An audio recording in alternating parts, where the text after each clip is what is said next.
நீங்கள் இந்த விஷயத்தை தெரிந்து கொண்டால் இந்தியா சீனாவை விட ஏன் இவ்வளவு பின்தங்கியுள்ளது என்பது தெரிய வரும். இதற்கு முதலில் நீங்கள் இந்தியா சீனாவிற்கு என்ன விற்பனை செய்கிறது மற்றும் சீனாவிலிருந்து இந்தியா என்ன வாங்குகிறது என்பதை தெரிந்து கொள்ள வேண்டும். இதில் மூன்றாவது, உலகில் அமெரிக்காவுக்கு அடுத்தபடியாக இந்தியாவுடன் அதிக வர்த்தகம் செய்யும் நாடு சீனாவாகும். இரு நாடுகளுக்கு இடையே சுமார் $127 பில்லியன் மதிப்பிலான வர்த்தகம் நடக்கிறது.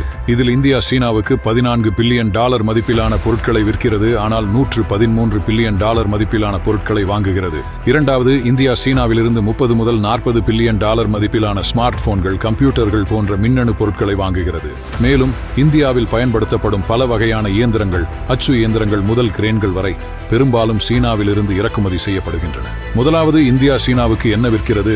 இதில் பெருமளவு தாதுக்கள், எஃகு, அலுமினியம் மற்றும் பல்வேறு உலோகங்கள் தயாரிக்க தேவையான மூலப்பொருட்கள், பருத்தி மற்றும் ரப்பர் ஆகியவை அடங்கும். இவற்றை பயன்படுத்தி சீனா இயந்திரங்கள் மூலம் ஆடைகள், பொம்மைகள் போன்றவற்றை தயாரித்து இந்தியாவுக்கும் உலகம் முழுவதும் விற்கிறது.